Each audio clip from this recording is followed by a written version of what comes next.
Hello, everybody. Good evening. I am here alone at the moment because my guest, Quincy, has some laptop issues. So while we're waiting for him, let me take care of the housekeeping.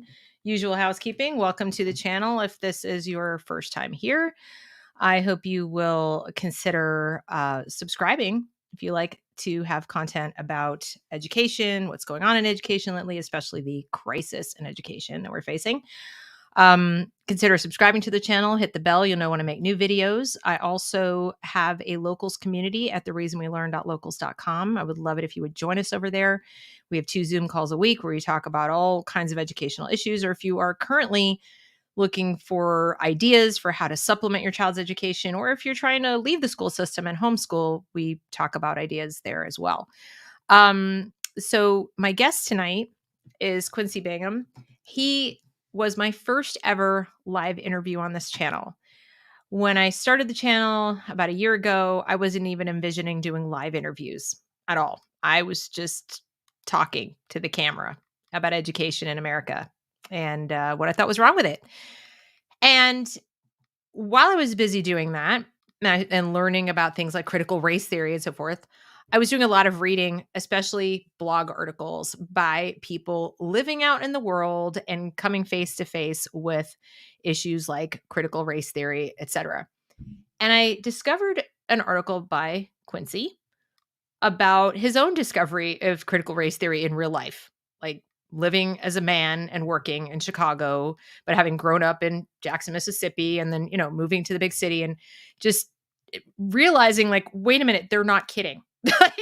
He thought maybe it was just sort of an idea that people were floating around and didn't take it too terribly seriously. But then he realized this is real and they mean to teach this to kids. He doesn't have kids of his own, but he realized this was going to be in schools.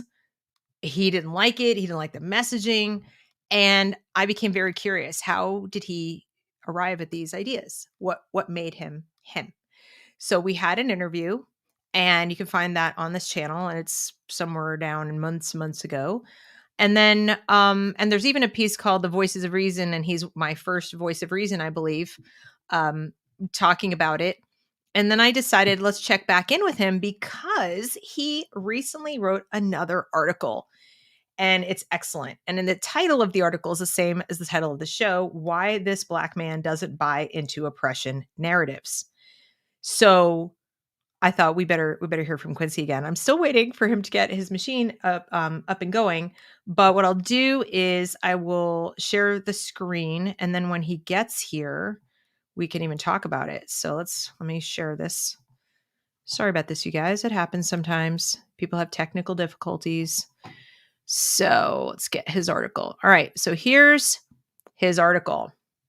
He says, prevailing narratives more oftentimes than not collide with reality, real world experiences, and miseducation or learning and growth outside of the failing education system. So even though he does not have children of his own, he's very concerned yet. He is very concerned about what's going on in education because I think we've figured this out by now. It affects all of us. What kids are learning in school, they then bring into the workplace, right? Some of those workplaces, while they might not be our workplace, are workplaces that affect us, like the doctor's office or possibly the school again, and now it's our kid there. So it's a pretty big deal.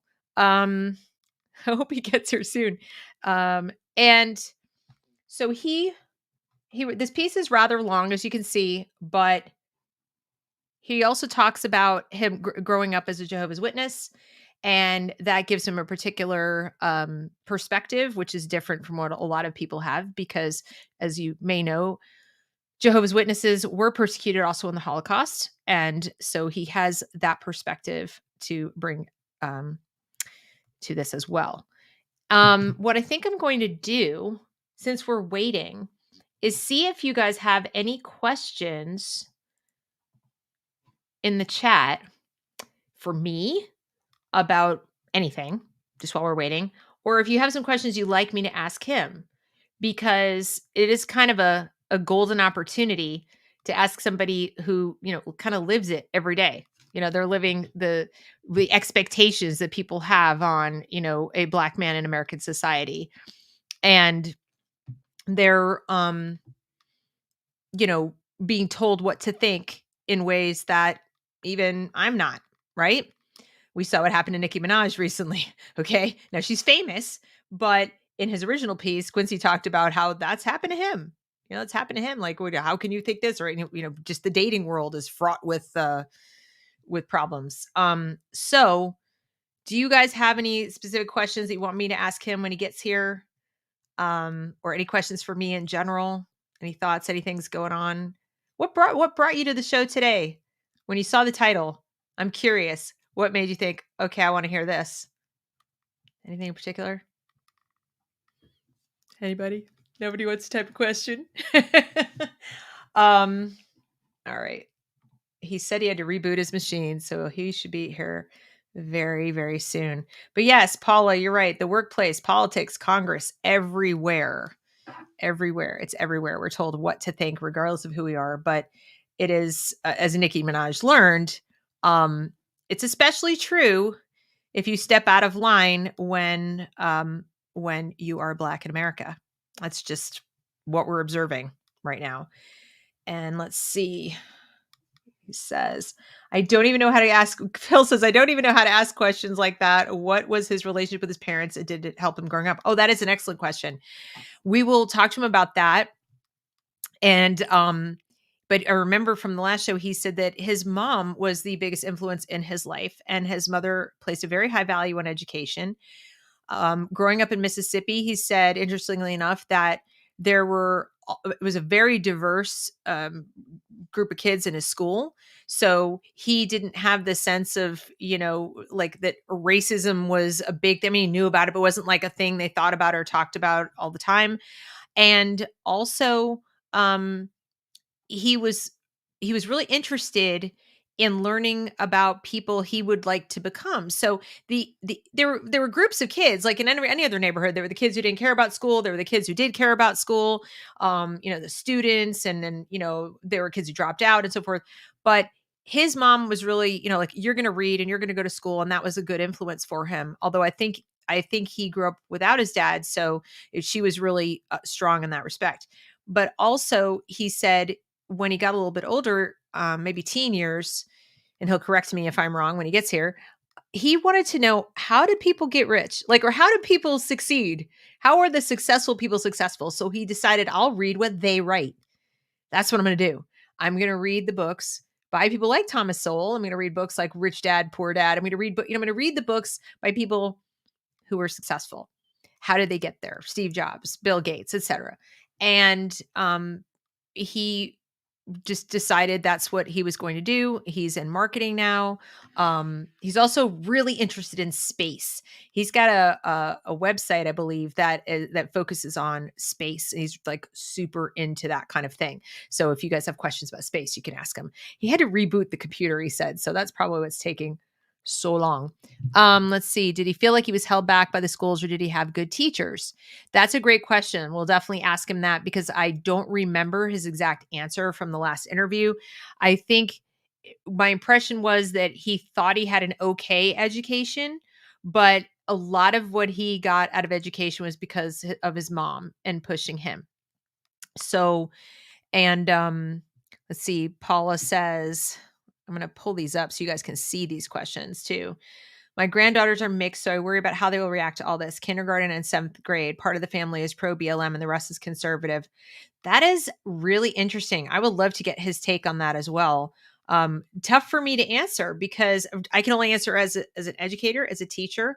I think one of the problems with teaching all this racial essentialism, like in the school, if they're going to get it, the BLM is going to exist outside the school, and it might pick it up from the news and so forth. But when they reinforce this junk in the school, I think it's very confusing for the kids, because they spend most of their time at school and they place a lot of faith in like what the teacher says, right? And so I think I think it could be really sort of destabilizing for them to especially if you're talking about kindergarten, to try to have these conflicting messages, and especially if it's then within the family also. I think it's too much too soon when they're that young.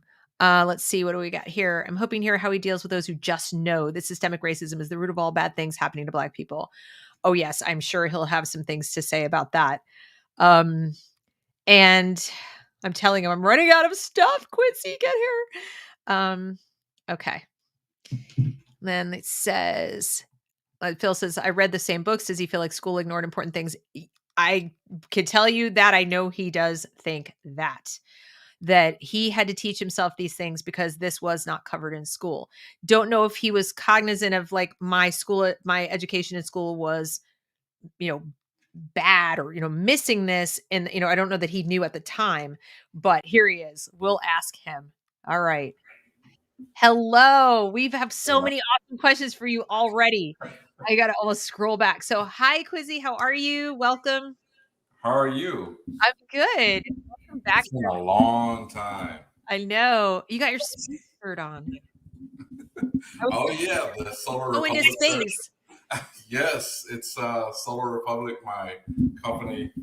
Um, it's a card game and a lot of other space. I would say like space products. There's a card game. There's a lot of T-shirts. There's some mugs and that kind of thing. Great. Sold in a few planetariums and museums. We have some items in the Museum of Flight in Seattle, and I'm looking to. My next stop is Michigan State's planetarium, so Cool. shipping them out some products in the next week or so. So Awesome. All right. Well, exciting. we'll get a link from you and we'll put it up so that people can like buy the stuff. So here's how I introduced you in the time span that you were busy getting your laptop up. Okay. I explained that you were my first ever guest. I explained that you wrote a blog piece long ago about CRT and kind of like realizing that they're not kidding. Like this is real. This Yeah, thing that they're talking about, right? they are. And then that you challenged it and you questioned it and thought, this didn't really jive with my real life and so forth. Talked a little bit about your background growing up in Mississippi, how it was pretty diverse, how your mom was really influential in your education, how you read all those great books and became, kind of who you are today. And so I told people, let's put some questions up that we can ask him before he gets here. And so I kind of covered, I think, the relationship with your mom, how I got that right? She was very influential in making sure you got an education, right? She was pro education. Is that Hmm. accurate? Okay. Yes, yes. And then, so this question came up. Um, did you feel like you were held back at all by schools or did you have good teachers at the time? Oh, that's a good question. Did I feel like I was held back? No, I don't feel like I was held back at all. Actually, um, so well, in middle school, elementary was great. Actually, my elementary school was a magnet school in Jackson, Mississippi. It was extremely progressive. If that's means the same thing nowadays. Right. Um, we had different races in one classroom. It was very, very multicultural. As far as middle school, no, that didn't. It was fun, I guess, from a certain standpoint. High school, you could say that a lot. I would say half the classes weren't that interesting because it was a high school in the inner city. Right. But as far as holding me back, no, it was all fun and games for me. At least I made the best out of it. Okay. And then I did reference your new article. I showed them though why this black man doesn't buy into oppression narratives, and I wanted to talk about this piece All right. because I think it's really interesting. I mean, there's a lot in here, um, and one of the um, one of the ideas that I did want to talk about, and then I'll get to some other questions as well. So, guys, I'm not ignoring your questions. We're going to pull them in as they relate. But you referenced the concept of people sort of on this the race narratives that are going around, the Mhm. prevailing narratives Yes. telling you like what you're supposed to think, how you're supposed to feel. You referenced like Major Williams, who was a black candidate for governor, and saying that he was, not married to somebody outside his race, and he thought that made him more accessible. And then it made you think about, well, hang on a second. I think I realize why people, people like you, people like Candace Owens, people like Larry Elder, why are so like, hated, why people are so angry. And you said, because you see yourself as an equal. Yes. And Yeah. you made that point. I'm going to read this. This was really, you said, at that moment, I had a realization that took me back to a tweet I read some time back. The tweet was amazingly simple, but dramatically profound. And then it's funny you say, don't get triggered that it's Candace Owens, right? And Yeah. it says, white liberals hate black conservatives because we don't see ourselves as oppressed, fundamentally because we view ourselves as their equals. That's the issue. Explain why that was like the aha moment for you. Yeah, that's a lot to unpack there. So keep in mind, my background is I'm from Mississippi, Jackson, Mississippi. Mississippi is not political at all. You can call it a Republican state, but what that really means is politics is not as important. Maybe that has a lot to do with Chicago is a big city and Jackson, Mississippi is not. So you don't have a lot of people marching around talking about, certain things or rights or whatever. When I came to Chicago, and I came to Chicago to go to Columbia College, and I was 28 at the time. And usually, when you go to college, you're in your early 20s, right? I entered a big city. The majority of kids were white liberal kids. And in a lot of my humanities classes, there are interesting conversations that I've never had before. And it was weird because they were trying to convince me that I was oppressed. And this is rhetoric that I've never heard before. I mean, the majority of people in Jackson, Mississippi are black anyway. So that's not a conversation that pops up. And what I realize is that coming from a place where it's all black and you don't really, now there's a lot of situations where, someone maybe accused, like there are still white people in Jackson, and there's a lot of situations where, oh, that person may be racist or whatever. Mm-hmm. But there was no oppression talk. And when I came in contact with my fellow classmates, most of which were white liberals, the issue was that they tried to convince me that my life is bad or like I had it bad. And I'm like, no, I had a life just like you. Yeah. I did the same things that you did, except for I was in the black culture. And over time, it became apparent to me that, oh, they think that I'm uh, because of my race, and this is weird to say, but like maybe I'm a lesser person.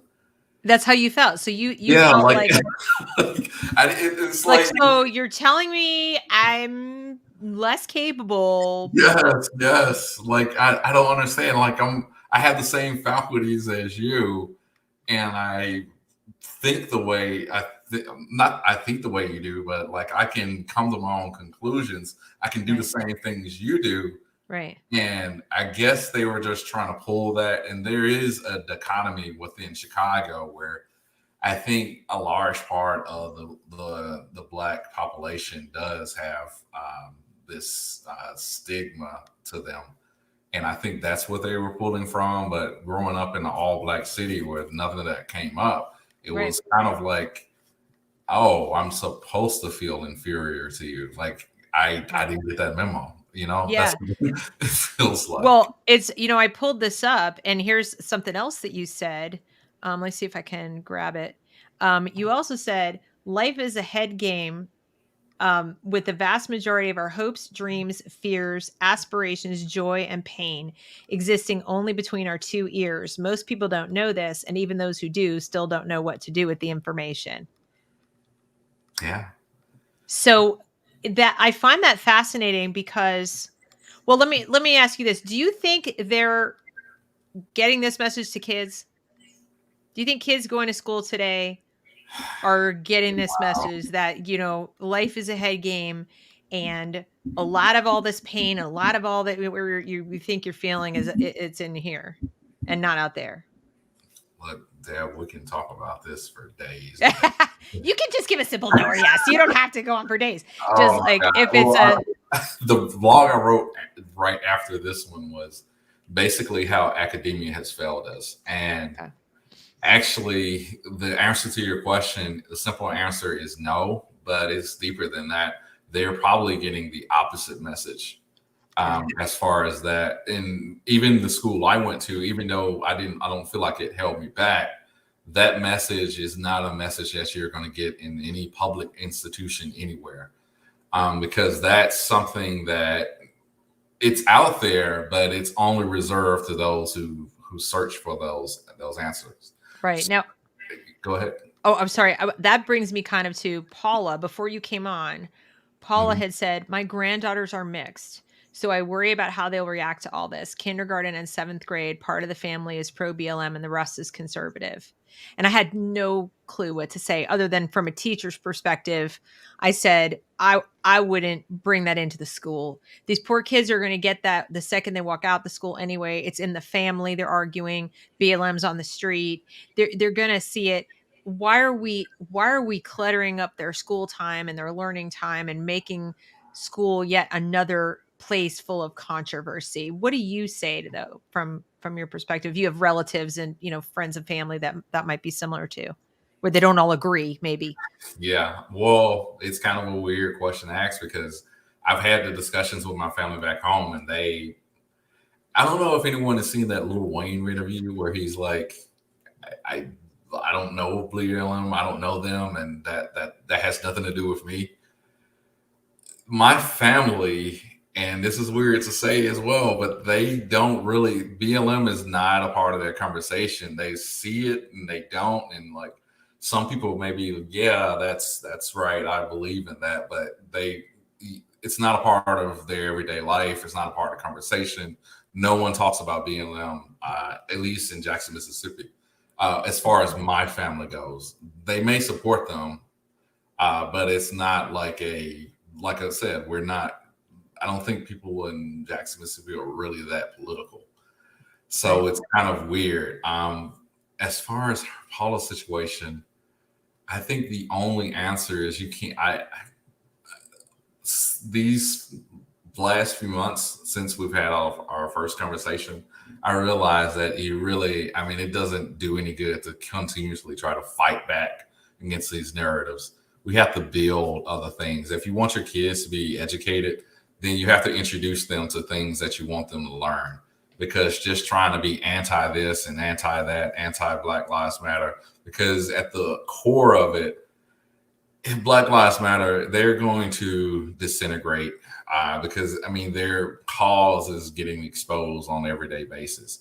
But that sentiment is still going to be there. There's still going to be the news media manipulating people, lying to people. They do it every day, and the only way that you can fight back is prepare your kids to think for themselves and consider alternative ways of seeing things. And because I like that. Be for something. yes, No, before something. That's yeah. really the only way to do it because the deeper cause of BLM, all the woke stuff that's going on, it's basically those people don't have anything to they don't have any principles to stand on, and so they invent the principles. They don't have anything that grounded them.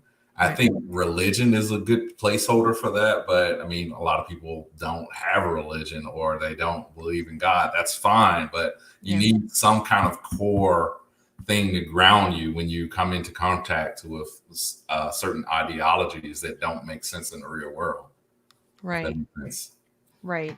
And I think back, what feels to me though is like we've gone backwards. And we talked about this a little in our first interview because you remember the you remember the scene in I don't know if you saw the movie Look Who's or Guess Who's Coming to Dinner with Sidney Poitier and No, Spencer Tracy. I Okay. kind of want to see it now. I don't know if it will play. I'm gonna try this. I'm gonna see if this will Okay. work. But let's see if this will work. So there I put it at the scene. let me set it up for you. It's a movie about this man is Hmm. he went off and I think he's engaged to be married to a white girl. Okay, Oh, he's a doctor. Like he is super accomplished, like amazing doctor, travels the world. People look up to him and I mean he's incredibly brilliant. His father was a US postal worker who had a postal route whatever and helped him, get through school and all that. And they're at the home of the girl's parents. Meeting the parents is like, guess who's coming to dinner? And she's broken this news to her parents of like, this is my fiance. Now, this is in the 60s. Okay. And okay. so it's Katharine Hepburn and Spencer Tracy. And Okay. they're trying to be, and they're super liberal, like for the time period. And they're even talking about it during the film. They're like, well, this is what we've always stood for. And this is what we've always wanted is, for colorblind, whatever. And then, but here it is in our house. And what are we going to do? And of course, they use the argument of we're worried about you and we're worried about your children and we're worried what they're going to face in this society and all that, right? Hmm. But they kind of come around, at least the mother does. Then these parents show up. And Oh, similarly, this father is like, hell no, no way, this is wrong. And who do you think you are? And putting on airs and I worked so hard and all this and you owe me, you need to listen to me. And I don't know if the sound's going to work, but I'm going to give it a shot. okay. Because this is the key point that he says. Let's see. Can you hear it? No, I can't hear You the. can't. Is it too quiet or is you can't hear it at all? I think it's too quiet. Okay, hang on 1 second. I'm going to make it louder and try again. Go back. But this is so key. And I can't believe you've never seen this movie.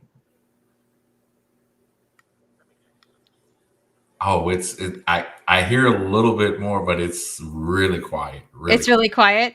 Yeah. Okay. What he basically says is he says, let me tell you something. I Uh-huh. owe you nothing. I owe you nothing. It's like he tells about like I made my life and I did all my stuff.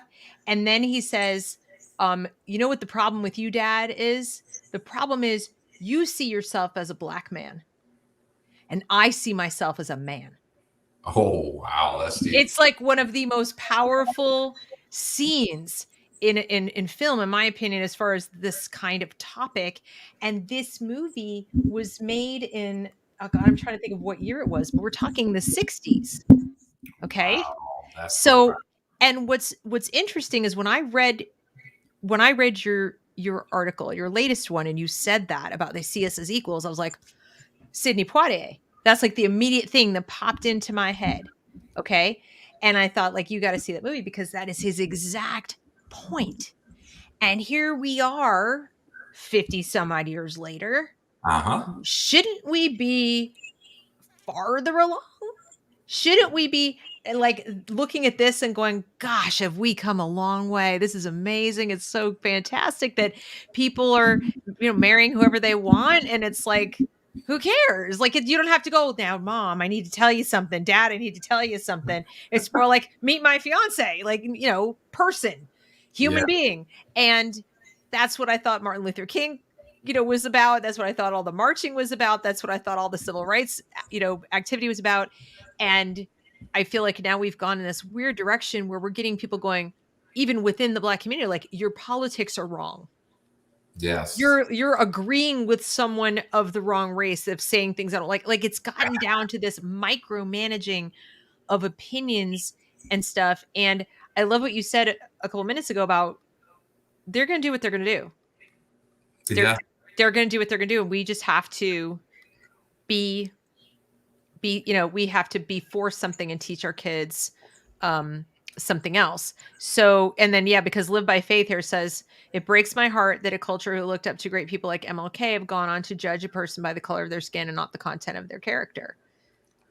And it's like, I'm baffled. I feel like I'm like, did I go in a time machine and go backwards? What happened? Well, I think what happened, there's a combination of things. My theory, and the first person I've heard who has articulated this outside of, I mean, there's a lot of people who've like pointed to this, but I heard a Tim Pool video like a couple of weeks ago, and he pointed out, I think, and this is something that I've been tweeting about and I've written about, and I think we're in the time of social media, And social media, even though like we're on social media right now, but the thing about it is algorithms, and I work in digital marketing, so I'm very familiar with how algorithms work. And what has happened is that, and this is only one part of the equation, like there's a lot of other stuff going on, but people with bad opinions have taken the reins, and people who don't think, people who are rewarded for emotional outbursts or being like emphatic or hyperbolic, they are rewarded, and and the algorithms just keep pushing that stuff. And then you combine that with the failure of our education system, which is probably one of the greatest failures of human history. And no one is teaching kids about the stuff that's in my blog, like how to think for yourself, how to critically think, how to change your paradigm or the way you view your world, how to push back against limiting beliefs. No one is teaching. The only people who are interested in that stuff are the entrepreneurs, who paradoxically are the only successful ones who can get out of that. But when you get out of that, you get accused of being, I don't know, white or something like that. Right. So it's a very weird dynamic that we're in today. Right. And I think I heard not too long ago that a lot of the kids that homeschool kids or like entrepreneurs have like a disproportionate number of the who were homeschooled, and then also some of the kids who act out a lot in school, Yeah. where they're just like, this is not, whatever. And that a lot of them, if they're stay out of trouble, basically, like real trouble, but they're just kind of not playing the game, they often go on to become entrepreneurs. Yeah. So, obviously you can go the negative way, but if it goes the good way, they channel that, and we certainly want to, support that. But I think, what do you say, or what do you think? And I know you're on the outside, you're not like a teacher per se, but you obviously have a strong opinion about the failure of education. Mm-hmm.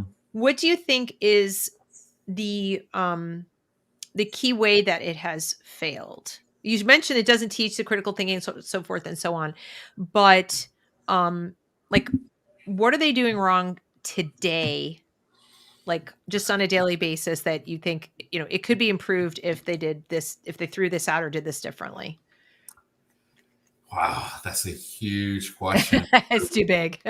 It's different from, college is different from like grade school. I would say the largest thing that they have missed or failed in is teaching kids. I want to say this sounds broad and it sounds kind of, I don't know, cliche, but they miss teaching kids how to think for themselves.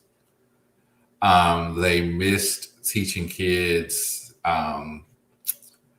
So the big thing, and this is going to go, I feel like I'm going to go on a tangent, and this is in my latest blog as well about how academia has failed. So a good example is my career right now. I'm a digital marketer. I know a lot of people, I work with people that are under me, and these are like people who've just graduated from college, and they get into this workplace, and they think that they're going to get in and just like kill it. Like they have this idea that they're going to get into the workplace and show everyone how smart they are.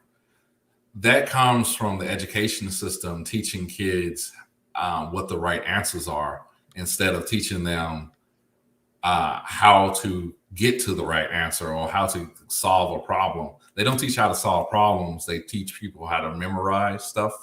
As a matter of fact, I think there's a predominant worldview that if you memorize a lot of things, then you're smart. And that entrepreneurs think the exact opposite. And that is a problem, because if you memorize, the way technology is changing, you can't memorize everything. You have to know how to react to new technology. That's why the entrepreneurs succeed. And I don't know, you graduate from college and you can't find a job. And when you do find a job, you're a bean counter, or you're something that has to do with the government, or you go back to school. That it's created this paradigm where people who graduated from school, they only know what they've been taught. And then if they go to a company that requires them to learn something else, then they're kind of flabbergasted because it's like, why do I have to learn more? I thought I did my learning in college. No, they're not teaching people how to learn. You don't go to school to just memorize stuff, because these teachers who are teaching people aren't there. They went to college to learn how to teach. They didn't go to college for science, to be scientists or anything like that. They went to college to learn how to teach. And they don't know what's going on in the world. They just know how to teach. And these kids are graduating and going to college and graduating out of college thinking that, hey, I'm a whiz. And like I said, my personal experience is that they are thrown aback because they have to relearn. They have to learn this whole other thing that they never touched in college. And a lot of people aren't prepared for that, because college is just now teaching digital marketing. But now cryptocurrency and the blockchain, all of that stuff is becoming a thing now. And it's going to be another 20 years before the education system catches up. Is because they teach memorization. They don't teach people how to solve problems. They don't teach kids how to think in unknown circumstances or learn, or they don't teach that life is a continuous journey of learning. It's continuous learning. That's all. And it's okay to be wrong. It's okay to be wrong. You don't have to be certain about things. And curiosity is like, if somebody asked me, somebody sent me or posted in my locals community about some guy saying what makes a teacher great. And it was like, I didn't agree with the guy anyway, but I thought about the question overnight and I said, I think I know my answer would be is curiosity. Yes. So in other words, that you're not only curious about your kids, what they're thinking and, but also curious about the world, and just you're constantly conveying to the students that you have a perpetual curiosity about life in the world, about yourself, about them, about everything, that you're not done. Like, I think when you decide you're done and that, I know it all, I'm not curious about anything else new or whatever, that's just the death of learning. And it's also the death of integrity, because you're never going to learn it all. You're going to be wrong. You can't possibly be certain about everything. And so if you cut off curiosity, you're going to have to start like lying.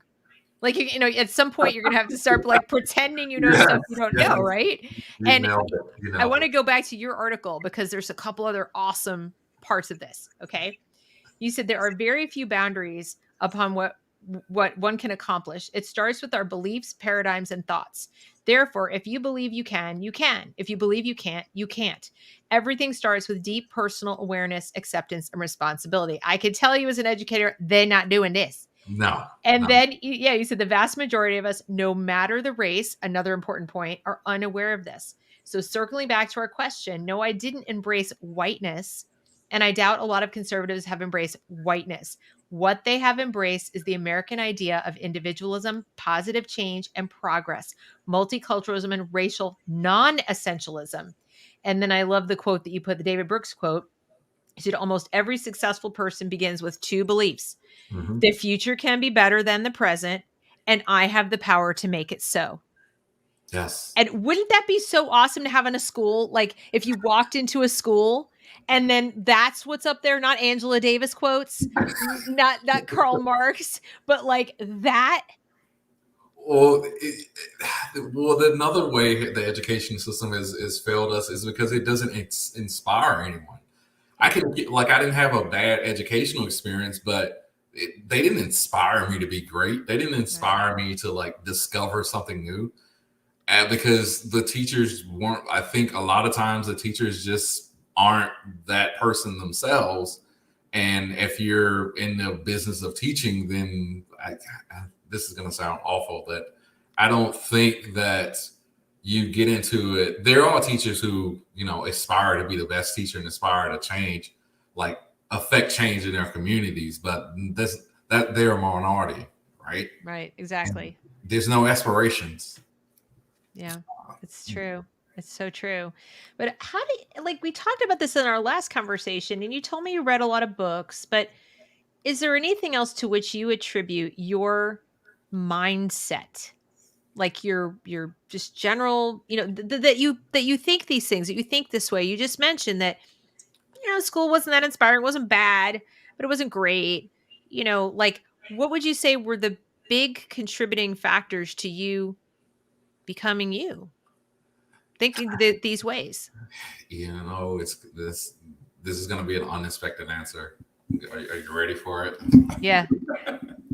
I think a large portion of it was I think 1/3 of it was just my personality. I think that some people will just inherently competitive and want to do great and want to do things, and they think a certain way. They're always curious. You can tell that, like, young children who don't sit down, they're always into something. My mom said that when we would go out, I would always break from the group and go off and do my own thing. Unfortunately, that's the unfortunate part about it. That's something you can't teach. The other part about it was, I think, rap music. That is an unexpected answer. Not gonna lie. Unexpected. But then again, it really depends who you're listening to, doesn't it? As a kid, I saw rappers. I was like, I want to be awesome. I want to be that guy. How do I be that guy? And then the wheels started turning. I was like, how do I make a lot of money? How do I get a Lexus and all of these other things? Like, what do I do to be awesome and to be the best and all of that? And yeah, that was rap. But that's fascinating, though, honestly, because you obviously know that a lot of kids go the other direction. Yeah. So because they'll I mean, Tom McDonald has the Blame the Rappers, video. And then also, who was I listening to the other day? It was recommended by one of my one of my subscribers. They told me to go watch a video by a rapper. What is his name? I'm not going to remember it. It was like he says, this is from the ill mind of something. Oh, dang. I'm going to have to find it. But it was made in 2013, this song. Oh, that's recent. I thought it was going to say something much older than that. No. It was made in 2013. And I watched this and I was like, whoa, he just takes them to task.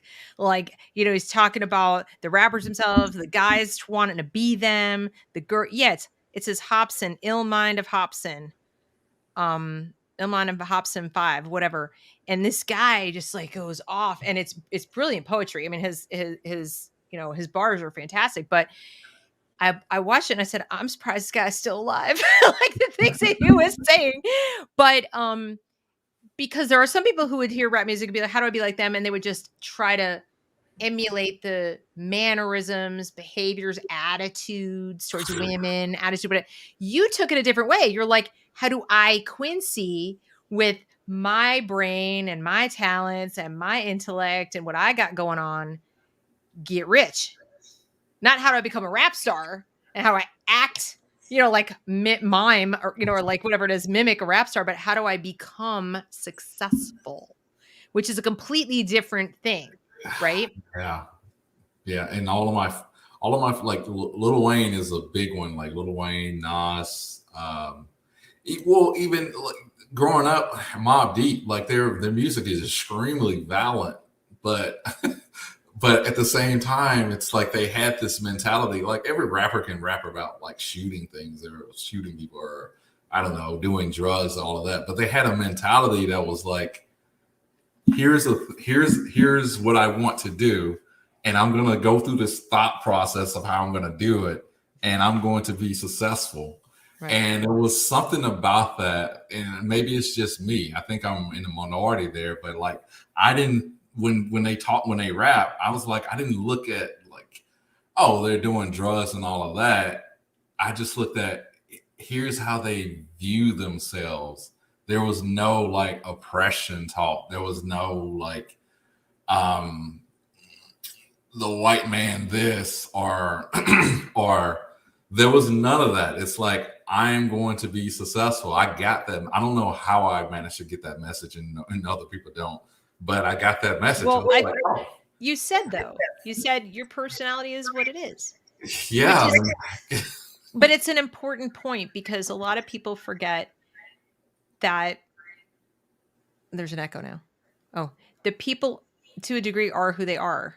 And so I think in education, there's too much of a focus on trying to like perfect people from the outside in and not enough on let's draw out Yes. who's already there. Right. And it sounds to me like you were like, okay, what I got to work with here, like now I'm gonna like make the best of it. And my friend Philip says, thank you for the super chat. He says, be honest now, are you making money like you wanted? Oh, no, I'm definitely nowhere near. No, absolutely not. That's a hard no. Yeah, but you still, you pursued what you wanted to pursue. You're self-made. You're doing the things that you want to do, and it's no one's holding you back, right? Like no, you don't have the perception that anybody is arbitrarily going, I'm sorry, not you. Yeah, well, it's funny because when you set yourself on a path and you're on this journey, you realize, oh my God, the journey is more fun than the outcome. Like you can reach these goals. I've accomplished a lot of goals and milestones in life, but it's like when you get there, it's like, oh man, the journey was more funner than this is, or more fun than this is. Like, and it's just a growth process. So I mean, I'm very happy with like where I am, and I want to go further, Yeah. And but I think the main message that I'm getting is like, we are who we are. There's like a nurture and nature component that we really need to accept.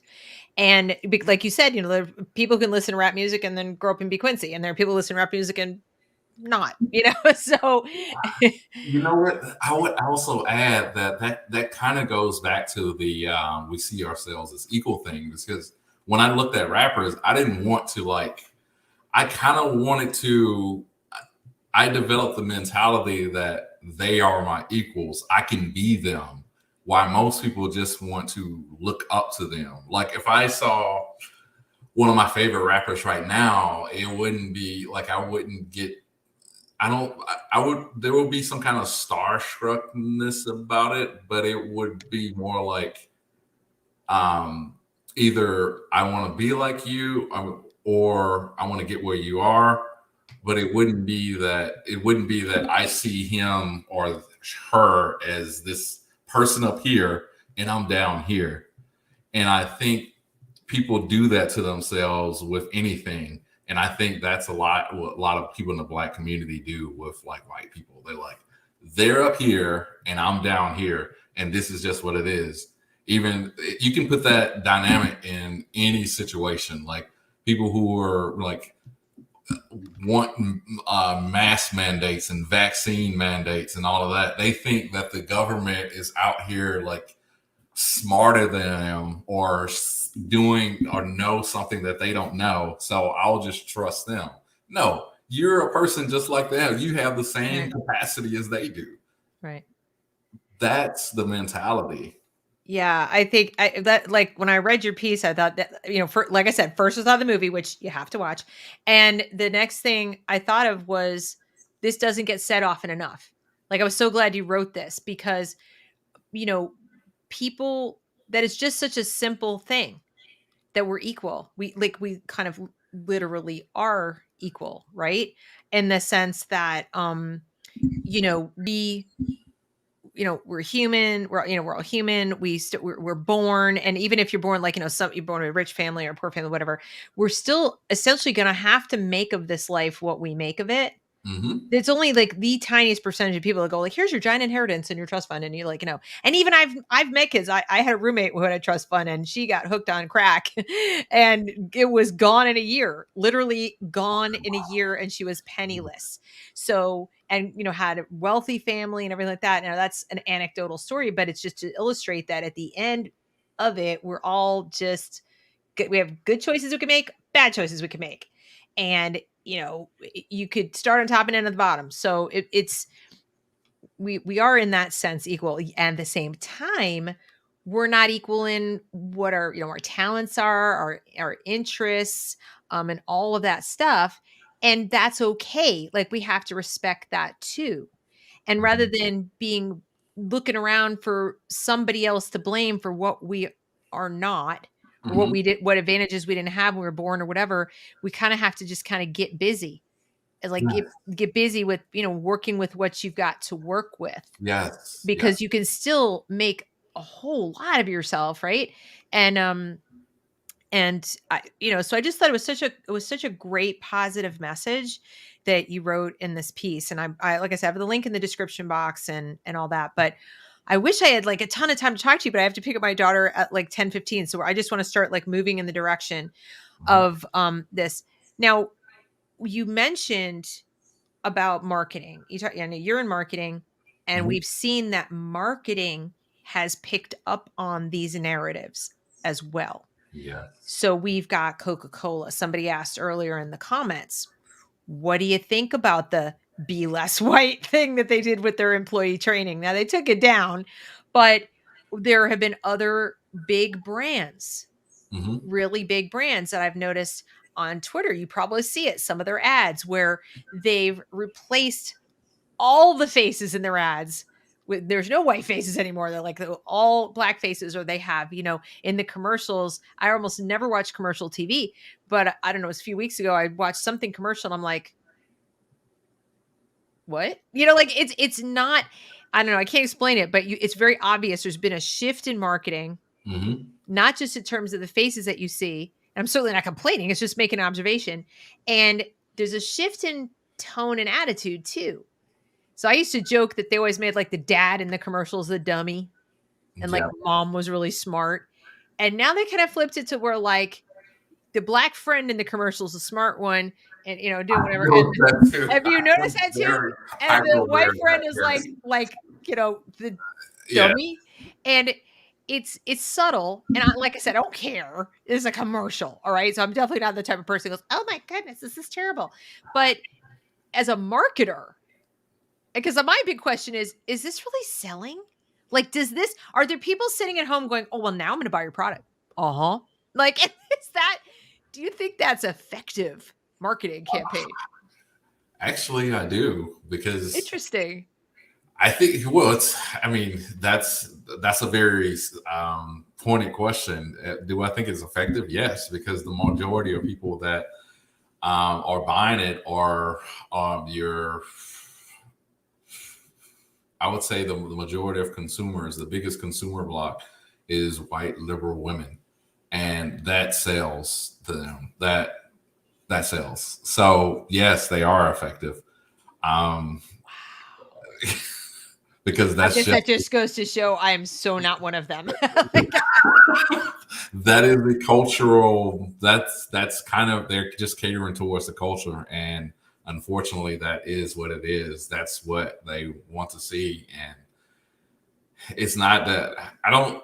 I'm kind of agnostic to it because it's just a thing to me. But yeah, I would say that if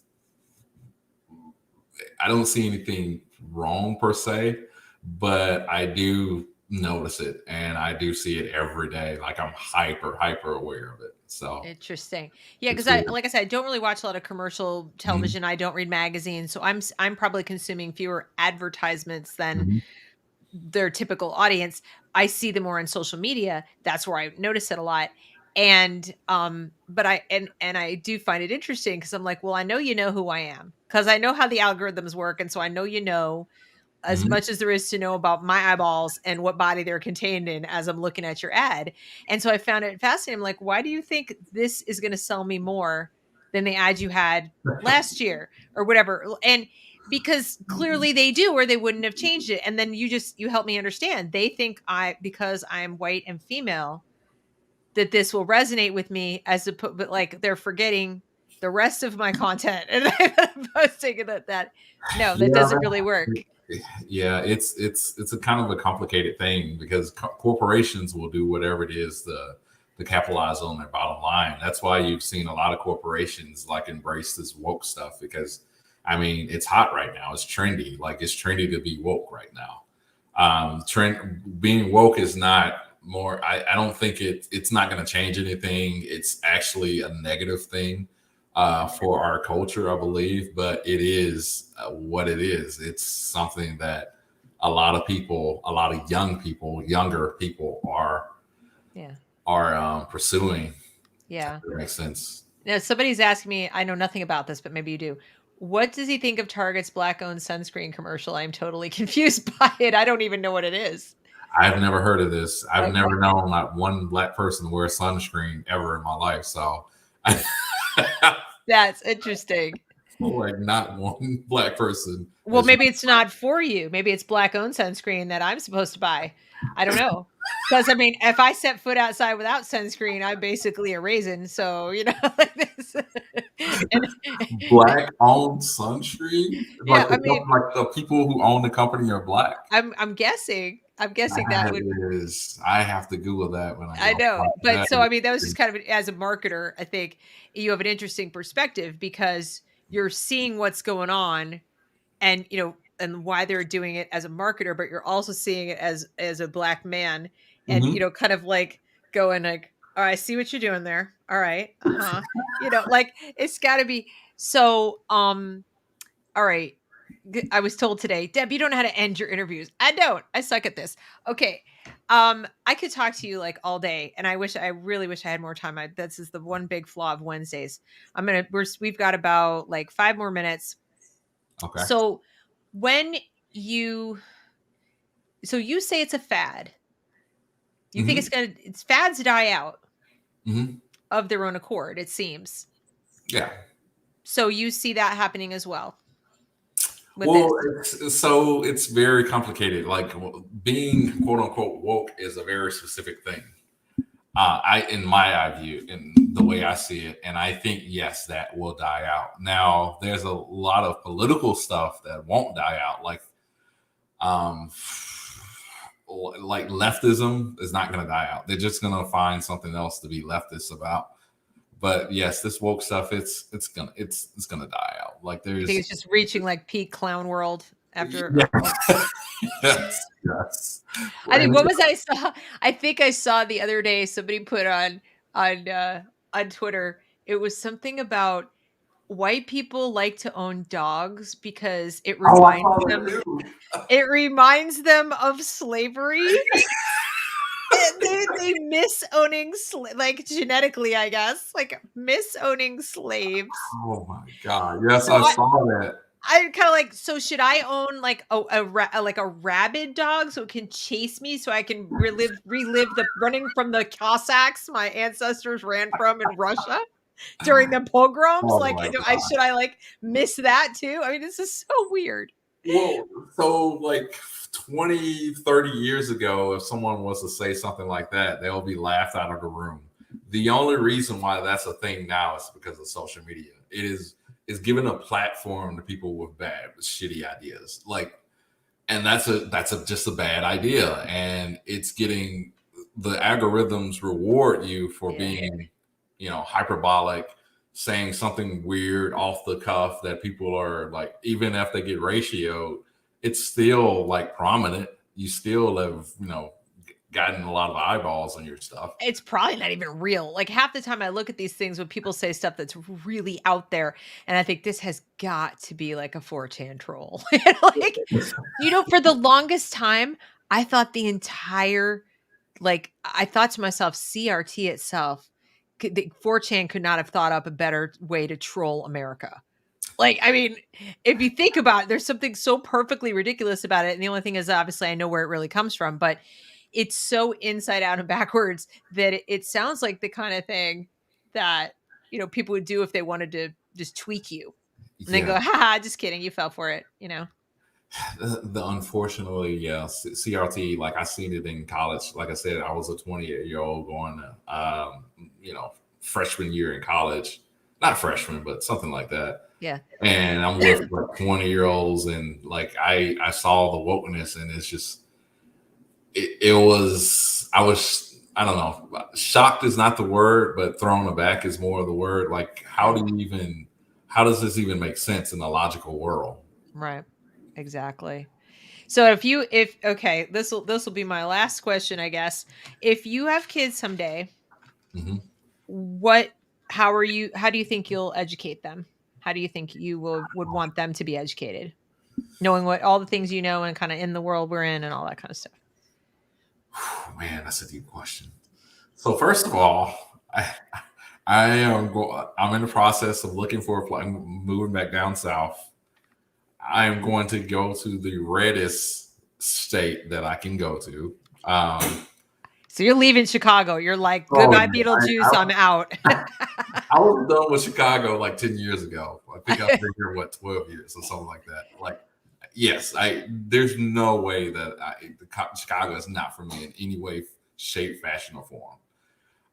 And then if teacher seems to be cut from the same mold nowadays in the public school system, but I think that I really am going to try my hand at homeschooling because that's really, I think that I'm at my whole life, I watch 1,000,001 documentaries. I'm always reading stuff. Like, I'm into knowledge. I know a lot of people aren't into that, aren't into learning. They don't want to teach or learn. They just want to do whatever it is people do in life. But I think that's something that I find a lot of satisfaction in. So I think I will enjoy teaching my children. Right. So homeschooling is definitely something that's We like need to top. start like our own little Atlantis or something. Because Philip's like, he goes, can I move in next to you? I'm sitting there like, okay, you got to let me know where this place is that you find that you're going to move to. That's Oh good. yes, Dude, I have got to get out of North Carolina. This place is. oh, you're in North Carolina. Is it near Charlotte or? I'm in Charlotte. Oh, in Charlotte. And yeah, but I mean, I'm like on the farthest north edge of Charlotte before I can get to like the next town up because I'm just trying to live close enough to where my kid's dad, because we have to do like the back and forth sometimes. And but I truly hate it here because it's got a long history of corrupt government. And I'm kind of both sides, really. It's not one party or the other, but our current governor is just the worst of the worst. He's horrible, and he never met a mandate he didn't like. We don't, by some miracle of, I guess we have a Republican legislature, so we don't have like a vaccine mandate or anything like that. But their mask mandates all over the place. They want to sue one of the school districts because they reopened all the schools and they're not following their mask guideline or their testing guidelines. They're like, we don't have staff to do this. But so it's not a great place right now. And South Carolina is better because of taxes lower, and the governor there is like, over my dead body, or am I making people get vaccines, like that kind of thing. He said he'd fight it to the gates of hell, were his exact words. Wow. So yeah, he was having none of it. But governors change, things change. I'm just saying the character of the two states, for better, worse, or indifferent, South Carolina has always been historically the one to go, oh, you're telling us to do what? Now, I obviously didn't agree with that last time, but now they still have that spirit a little bit. But I don't know. I'm looking at like maybe Kentucky. Kentucky? Oh, I love Kentucky. Yeah, because I gotta figure any people that would elect Tom Massey, especially from his district. I'm like, where can I live in his district? Even once he's gone, like the people who elected him seem like pretty cool people. They've got to be, because he's awesome. So like, okay, and Rand Paul. So like, if this is the state that produced the only two lawmakers I can like tolerate at this point, like maybe I need to live there. But that's kind of, like just where my thinking is at this point. Do you have any, or you want to go back to Mississippi, or what are your thoughts? Mississippi, looking at Tennessee. Tennessee is high up on the ladder. A lot of people going there. Yeah. Uh-huh. Texas, all of my favorite, I don't know, popular people, Peter Attea, Tim Ferriss, Joe Rogan, they all moved to Austin, even though people keep saying, oh, Austin is crowded now. I'm like, I don't know. I'll check it out for myself and make that determination. It's a fun city. If you like live music, Sixth Street is great. But it is kind of crunchy. Like it has its like super liberal side too. Yeah. But it's like so many great cities have that element because you got the artists and the music and Mhm. all that kind of stuff. And that's just gonna happen. But it is the seat of government. So, that balances it out, I guess. But they do, Texas has its issues at the moment. But that crazy law they passed is a little bit nutty. Um Yeah, it is. That it, was that, definitely weird. that's a whole other video. But I think, but whatever you decide, you've got to let us know because we're all going to be looking for property like in your neighborhood. Oh yeah. But Well, because you know why? I'm not joking. Like we have to get back to community. We have to get back to, oh, you talk about before something or, they're going to do what they're going to do. Okay, we need to go back to the old fashioned way of finding people, not to make an echo chamber. It's not what I'm talking about. I'm talking about just build your local community mhm. and realize that all of your best solutions, and especially for your kids, like if you're talking about education and them learning real life lessons and all that, like you said when you were growing up in Jackson, a lot of the real life lessons you learned were like from your community. You just like you were in a diverse community with different kinds of people with different kinds of ideas, but everybody got like it was like they Yeah. agree to disagree, and that's cool. Yes. And you think this, and I think that, and that comes, I think, not from living around people who all agree with you, but living around people who agree with you about the one fundamental thing that you have a right to be you, and I have a right to be Yes. me, Yes. and it really doesn't matter like what we look like or anything beyond that. That's fundamental. That's fundamental. Like that's a key. Like let people live their lives without all of this coercion or trying to fit in a group Yeah. or that kind of thing. And I think that's kind of a big city thing where like you have to conform. And even when I came to Chicago, like I didn't know about like how people talked and this sly remarks that they would say about me like in front of my face. Like it would be some what do you call it, passive The aggressive microaggressions. oh, yes, stuff like Yes. that. So what you need is one of these. You can find them. Ah, that's a good one. That was a good one. They're Uh, micro. This might not be good enough. You might need an electro microaggression to detect her. I see the subatomic particle versions of yes, aggressions. yes. I don't mean to make light of it, but somebody put something in the comment here, and I'm gonna ask you. I know we said we're gonna end, but I did see this, and I think it's because it's come up so much. I want to get your take because you're in marketing, and I Uh-huh. think the answer is in marketing, but I want to see what you say. How many black and brown people are missing, yet we got to focus on one Gabby Petito? And I you don't say, do you know who she is? She's that little white know. girl who went missing. She went missing out in the Oh, Tetons. oh, yes, I heard about her. How many Okay. black? I don't. So here's the thing. Here's the thing about that. They were a bunch of rich people, weren't they? Like everyone involved in that situation was like, Pretty well off, I would say. And I think part of it, like my take was, if it was going to sell to cover those stories, they would have. I don't know. Like people could have made those stories. People could cover those people. That like if you talk about Joy Reid, for example, who's been complaining about it. What's stopping you, Joy? Like, yes, what is stopping you? You've got your own show. Would you like to do an entire show about all the people who are missing?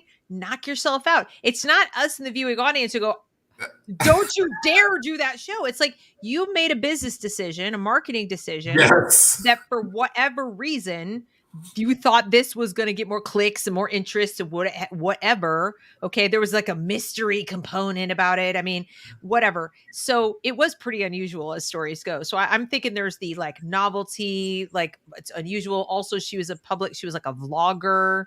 So I yes, think there were like 6 or 7 different components way before her whiteness. But I would come back to it's like all the other stories. Why didn't Tony Timpa's story?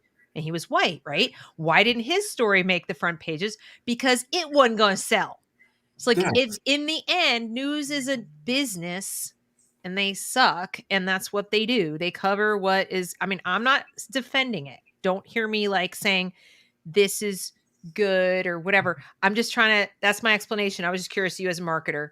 Oh yeah, What you that's thought. definitely it. Like that story had like I haven't watched one news segment about it, but it pops up on my like YouTube all Sure. the time to All click there. on these links and whatever. But and I heard someone talking about it, and I got the gist. Oh, a podcast. I was listening to a sports podcast, and they brought it up. I'm like, who are these people? But if you look into it, yeah, they're like it has all the components of like a murder mystery novel. It has Yeah. all of that stuff in it. So of Narratives. course, yeah, the narrative is it writes for itself. Like, of course, like if I walk outside right now and someone kidnaps me, no one is gonna give two shits about Right. me. Like I don't fit the narrative. So Well, and this brings us full circle. And okay, Phil, see, I don't know how to end stuff, but I'm trying. okay. Okay. So you said why this black man doesn't buy into oppression narratives. And we could just as easily ask, why aren't we talking about the Quincy Binghams of the world? Why aren't we covering all the great success stories of, the Quincy's? Why instead are we covering, the other stuff that is, that because the narrative is what we sell now. We Yeah, sell narratives. The narratives. narrative appeals for some reason.